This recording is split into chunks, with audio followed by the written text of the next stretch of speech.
you would automatically become the host because you're the only other person still on. Gotcha. The loneliest Zoom meeting ever. Yep. Exactly. I've been on many of those once or twice. Yoko. Oh, yo. Samina mina. Edward Mende. Samina mina Sam Sadakte. He comes from Senegal.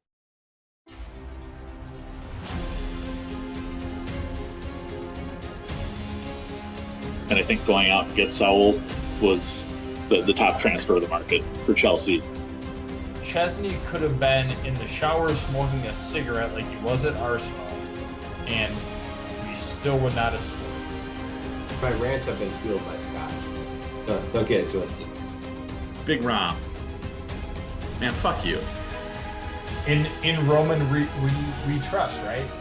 You and me are going to have a battle royale about Jorginho and diving.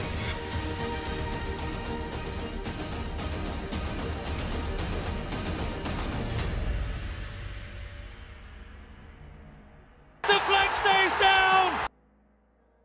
All right, welcome to the Flag Stays Down podcast. Slim pickings tonight, boys. Parker is out of the country. Matt is on dad duty. And first of all, I just want to give a quick shout out to Matt and his wife. Just recently had their son midweek. So Matt's going to be taking a little bit of time off, but I just want to give a quick shout out to the Maciejewski family. We're so happy for you guys and look forward to meeting baby Matt Jr. In the coming days here. So tonight, you have me, Andy. You can find me on Twitter at Comiskey North, and special guest host, longtime listener, big fan. It's my son, Aiden. He's not on Twitter, so don't bother following him. But Aiden, how you doing today?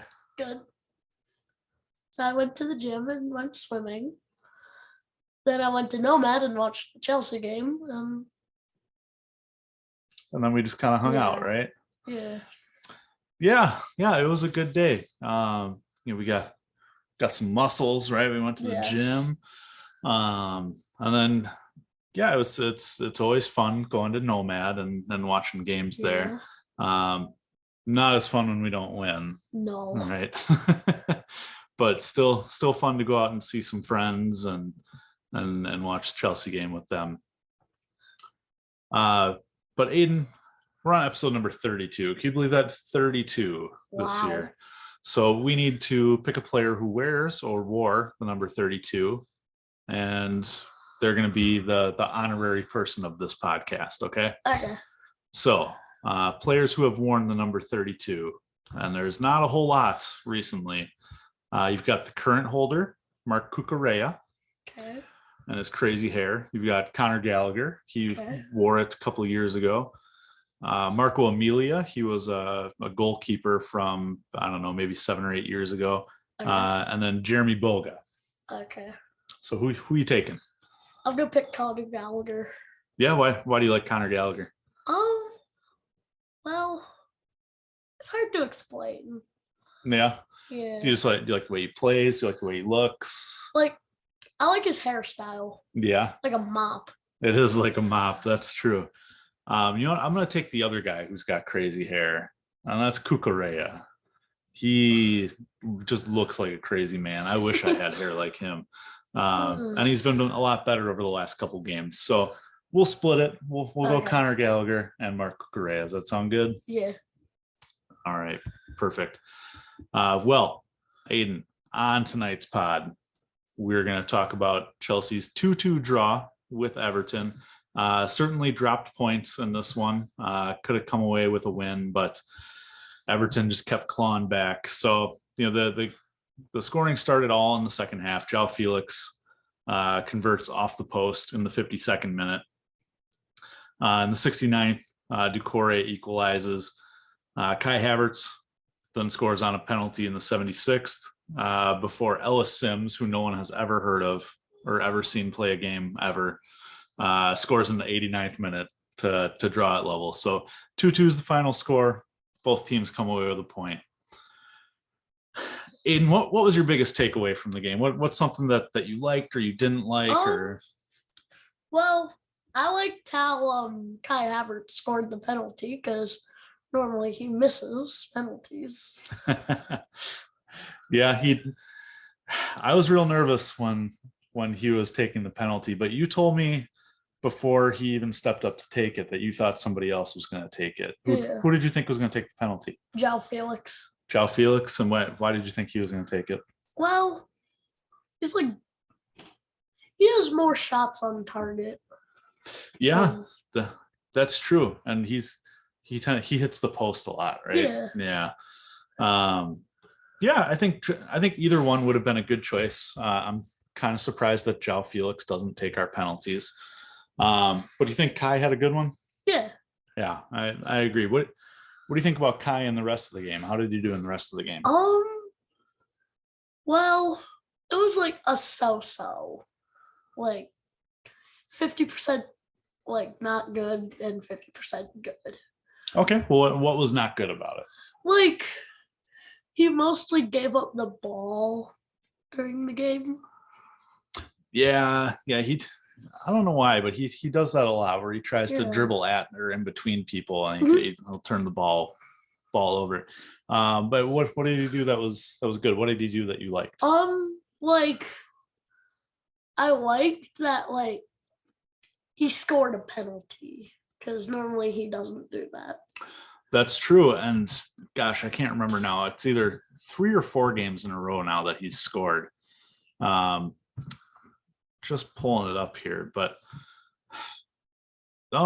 three games in a row. He scored against Dortmund, scored against Leicester, and now scored against Everton.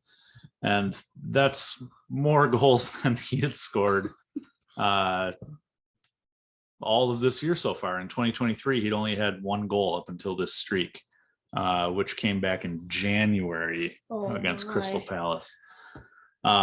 So, I agree. Kai had kind of an up and down game.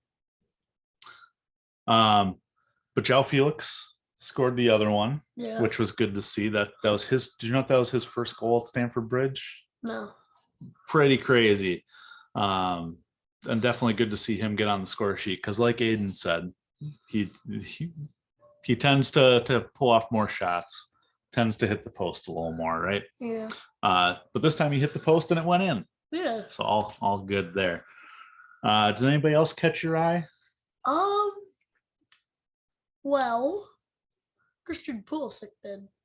Yeah, and what about Pulisic? Did he have a good game? Did he have a bad game? He had a good game. A good game. Okay. Why? And what did he do that was good? Like he had a lot of assists. Yeah, a lot of good passes. Yeah. Yeah.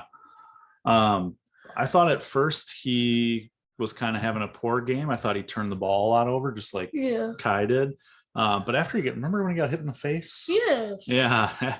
After he got hit in the face and knocked out, he seemed to have a lot better game. Yeah. He was dribbling in between people, around people, making some good passes. Yeah. I thought he had a minor concussion. Yeah, I did too. I was surprised that he stayed on as long as he did. He didn't get subbed out until the 62nd minute. Huh? Well, yeah, I don't necessarily agree with you on Pulisic, but I can see where he had some good moments. The other thing that kind of stood out to me was Koulibaly. Yeah. Especially on that last goal by Everton. He was kind of on his own with Sims and running, and he couldn't. It was like he was ice skating, right? Yeah. He couldn't like get his footing and stumbled, and the Sims for Everton just kind of ran right by him before shooting and scoring. Yeah. And that's been weird for Koulibaly because the last couple games he has been the rock in the defense. So, but what do you think? What do you think about before that? Was he having an okay game? Yeah. Yeah, I agree. I think he could have been the man of the match until that happened. Yeah. But that last goal was definitely his fault, right? Yes. All right. Anything else from the game catch your eye? No. No. Well, I know one thing that we were talking about at Nomad Pub was the substitutions. We thought Pulisic was going to get subbed off at halftime Yeah. with an injury. We thought Kovacic would get subbed out. The subs were kind of weird ones, right? Yeah. So first sub was Conor Gallagher, and he came on for Christian Pulisic. Yeah. Then the next sub was Ruben Loftus-Cheek for Mateo Kovacic. Yeah. And then you had my guy, Carney Chukwuemeka. You mean Ruben Loftus-Cheek for Mateo Kovacic? Oh, yeah. What did I say? You said Mateo Kovacic for Ruben Loftus-Cheek. Thank you. I flipped those around. But then we had Chukwuemeka come on for João Felix. And with 2 minutes to go, Trev Chalobah came on for Wesley Fofana, who was also having a great game. Yeah. We didn't see our guy Mykhailo Mudryk. No. We didn't see N'Golo Kante. No. Just weird subs. Why do you think we didn't see some of those players that we wanted to? Because I know we'd also talked about Madueke Yeah. coming in, and we talked about Kukureya, and we didn't see any of those guys. Yeah. I actually don't know. No. The way our friend at the pub was explaining it was that Potter is working with some of these national teams, like Mudryk and the Ukrainian national team, to make sure that they're well rested heading into the international break. Because this upcoming week, like Ukraine plays against England. Yeah. So I could see that, but I don't know. It seems like once the subs happened, things got more difficult for Chelsea. Yeah. Did you kind of see that too? Yeah. Yeah. So it would have been nice to see some other subs, and I'll talk about that a little bit later here. But yeah, just kind of a weird game, right? Yeah. Yeah. Well, any other thoughts on the game, Aiden? No. So just want to say thank you to Aiden for filling in for the guys, coming in to do the pod. At 9 years old, certain things I can't necessarily discuss with him. So we're going to take just a little break from Aiden here while I get in some of my thoughts on the game. The more I think about the game, the more I am concerned with the manager himself, with Graham Potter. I've already touched on with Aiden. Koulibaly is certainly at fault for that second goal. Kepa had a couple howlers that a good keeper, a good number one keeper could save. So yes, Potter is not 100% at fault in this, as I have believed in previous games. But I will say he certainly did not help the cause in this one. Number one, starting Pulisic in this game, I understand it's a big squad. I understand there needs to be some squad rotation, maybe get Pulisic some minutes before the CONCACAF Nations League coming up here. But at the end of the day, it's club over country, especially when you are a former champion of the world, as Chelsea are. Starting him seems like it was a stretch. His last two games have been piss poor. Came on, I believe it was Dortmund and Leicester, and both were just stinkers. In the Leicester game for sure, I know he missed a chance at a goal, missed a chance at an assist, and then in the Dortmund game, it was like an antelope learning how to walk or learning how to run. He just kept stumbling over the ball, turnover city. It seemed like an odd choice to put in at that left forward position. I'm not sure what's going on with Mykhailo Mudryk. A good buddy of mine, who actually we met at Nomad, was saying maybe Potter had been in talk with the Ukrainian national team, maybe keeping him rested as Ukraine has some big fixtures coming up in this international window. But again, it comes back to club over country, especially when we're in 10th place in the league. We have a fixture that we should be able to pick up 3 points on. The boys have, the better part of a week and a half off here. And Mudryk has barely played. He hasn't featured nearly at all since signing in January. And I'm not sure what that's all about. I've seen all the excuses of, we need to work him into the league. He didn't, he was in kind of a preseason stage with Shakhtar as their league, runs a different format than the Premier League. But at the end of the day, this is a guy that you paid I've seen anywhere from 60 million pounds to 80 million pounds, whatever you want to call it after add-ons. But he's a guy who you need to feature. You paid a lot of money for. He's clearly a very exciting talent with tons of potential. This was the game to get him in. A game where Everton sat back for a lot of that match, where you can pop a ball over the top, let Mudryk go run and go get it. We saw them do that with Pulisic a little bit, though it didn't work well at all. But you can't tell me that Enzo would not be able to find Mudryk in stride at all. Or an advancing Chilwell wouldn't be able to free up some space on that left side for Mudryk. That was my first issue with this lineup. The second issue really came with the substitutions. Again, I've touched on that a little bit with Aiden. But you're trying to kill a game off. And it's at home against a team that's relegation threatened here. You go a goal up twice. Especially after the second goal. Why not bring on an N'Golo Kante for 20 minutes? He's the ultimate guy to come in and kill that game off. But instead, we went to a weird, I don't know what you want to call it, like a 3-6-1 formation with Havertz playing all alone up top and just bunches and bunches in the midfield with Chukwuemeka, RLC, Gallagher. I don't understand this mentality. It's very much a mid-table mentality of, okay, we're a goal up at home.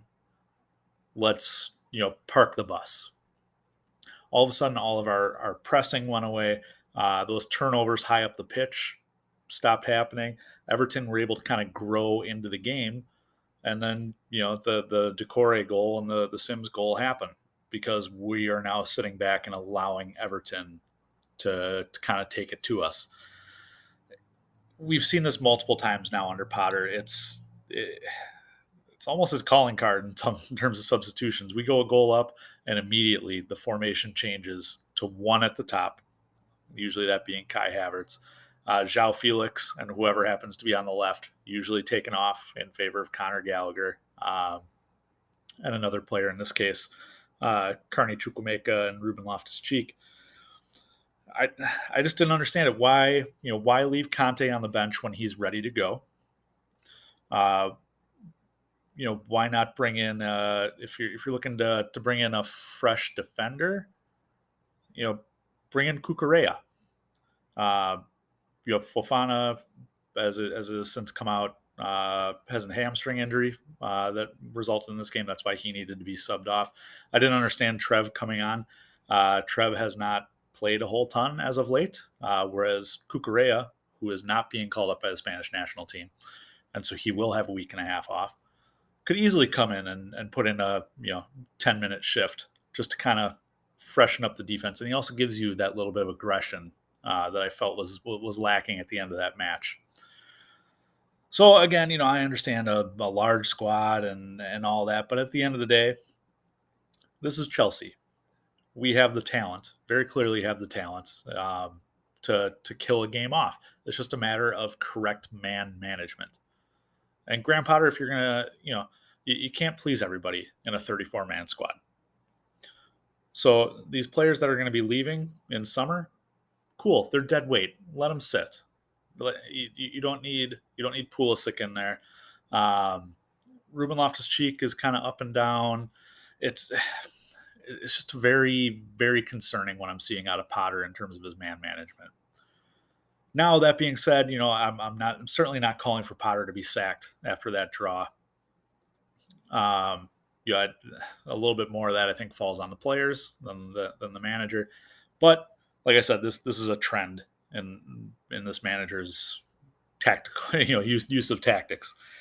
So if it continues, if the plan is let him see out the year, this is kind of a strike against him going into the summer and into next season. It's something that, just like we need to see development in these players, we need to see development of the manager. I need to see Potter start making some of the correct moves.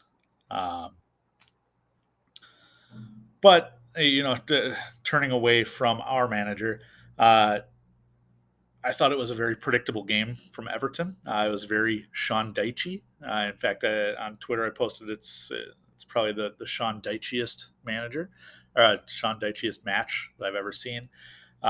Sitting 4 at the back, throwing 5 in the midfield, and just kind of letting Damari Gray, run all alone up top. I do not envy Damari Gray. It's definitely a very lonely job. But it was parking the bus on the road at Stamford Bridge, and a lot of I hate to say, I'll put it this way: it was over aggressive defensively, which is the trademark of a Sean Dyche team. Tarkovsky easily could have picked up a yellow, maybe even a second yellow. Godfrey on the right easily could have picked up a yellow. There were a lot of extra contacts with Chelsea players. And again, that's something that's turning into a kind of a trademark for Chelsea here, is allowing that. We need somebody in this squad to step up and fight back. And I think we saw a little bit of that out of Enzo Fernandez once again. But we need to see it across the pitch. We need somebody, especially in that back three, to step up and be almost kind of an enforcer. Say, hey, we're not going to allow this to fly. How many times has João Felix been chopped down? How many times does Christian Pulisic get chopped down? And there's really no response from Chelsea. So it's a mentality thing. I guess those are the two things that I'm looking for, in the last 2 months of the season here, is some development out of the manager. But I also want to see him kind of instill we're not going to take shit from anyone mentality. Enough of these, slide tackles with the follow through with the studs up that clearly are not getting called in the Premier League this year, especially when Chelsea play. But just somebody to step up and say, hey, that's enough of that. Like, we're going to start enforcing this on our own. And I think that comes from the top down. So no more Mr. Nice Guy mentality. But at the end of the day, it's a draw. It's a point. It's not ideal, but it's not a loss. I mean, in March, it's 3 wins, 1 draw. And compared to our last couple months, that is fantastic. So in conclusion, I guess hopefully this is just a blip here. And going forward, we can continue to win 3 out of every 4. We can continue to make these win streaks and maybe make a push for some of these European places, like even a Conference League place would be fine with me. But that's enough from me. That's enough of my rant here. Let's get back to the pod. Let's bring Aiden back in and let's get to our polls. All right. We'll skip ahead here just a little bit. At the end of every match on Twitter, we post, and I know that you're too young for Twitter, so you don't know about these. But the Flag Stays Down podcast on Twitter, search it at Flag Down Pod, runs a man of the match poll, and a man of the get the F out of here poll. Okay. So man of the match is the best player in the match, and man of the get the F out of here is for the worst thing in the match. Okay. So now, without looking, I want you to tell me out of these choices who you would pick for man of the match. Okay. Mason, right at the heart of that, man of the match. How good a Chelsea performance was it? Yeah, I'm quite surprised I got man of the match, to be fair. So, man of the match, you can pick from João Felix, Kai Havertz, Enzo Fernandez, or Wesley Fofana. João Felix. João Felix? Yes. Yeah, I was torn between João and Enzo. Okay. And I ended up voting for Enzo. I liked the way he passed the ball and Yeah. handled himself in midfield. But you know what? We were both right because the people voted, Yeah. and there was a 3-way tie. Yeah. João Felix, Kai Havertz, and Enzo Fernandez, each with a third of the votes. Wow. And Aiden's just working on fractions right now in school, so he understands that. Yeah. All right. Well, Aiden, turning to our man of the get the F out of here poll. Okay. Don't tell your mom about this. Okay. So this is the worst part of today. You have four choices. Okay. Shut your fucking mouth, you'll do nothing. You'll do fucking nothing. Not one of you will do nothing. Get the fuck out of here. So the first one is unable to kill off the game, right? We just kind of let Everton keep Yeah. scoring. Wasted chances, so us shooting and not scoring Okay. goals. Sean Dyche, he's the manager of Everton. Okay. Or Kepa for being really bad at goal. Kappa. Kepa's your choice. Yeah. You know, Kepa was actually my choice too. I thought he played really poorly. I did not like the Yeah. way that I feel like there were a lot of balls that he could have went out and got, but Yeah. didn't. Okay. Yeah, is that kind of how you're feeling too? Yeah. All right. Well, Aiden, the people voted, and what we voted wasn't what the people voted. Yeah. The people voted with 50% of the vote. Unable to kill the game was man of the get the F out of here. Second place with 31% was wasted chances. Kepa came in third with 12.5, and Sean Dyche in fourth with about 6%. So, like I said, you can always check out these polls on Twitter. We run them after every match. Just search at Flag Down Pod on Twitter. So, Aiden, that kind of pushes us up against time here. Any closing thoughts from you? Anything that you want to cheers to in a little bit here? Nah. All right. Well, you know what? I have an idea. We can cheers to baby Maciejewski. How about that? Yes. Okay. All right. Well, before we cheers, let me pay some bills here. So I'm gonna read through all of our special stuff here. Okay. We're not on Twitch this weekend with Parker being out of the country. He runs our Twitch, but please give us a follow there. You can search us at Flag Down Pod. We'll be there most Sunday evenings at 8:30 p.m. Central Time in the U.S. If you're busy on Sundays, or if you like to listen to the podcast in the car like Aiden and I do, you can catch us anywhere you get your podcasts. All that we ask is that if you're on Spotify or Apple, that you please subscribe, rate, and review. It helps us a whole lot. So we'd appreciate if you do that. You can always follow us on social media. The podcast can be followed on Twitter, Instagram, and Facebook just by searching Flag Down Pod. You can follow me, Andy. I'm at Comiskey North. Parker is at DJ Parkour, and Matt's account is suspended, so don't bother looking him up.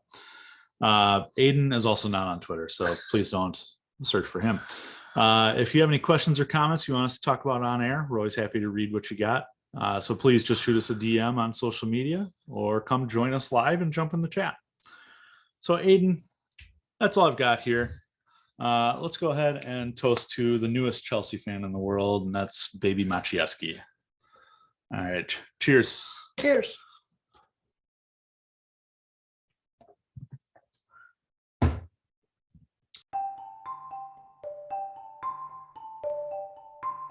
all potted out.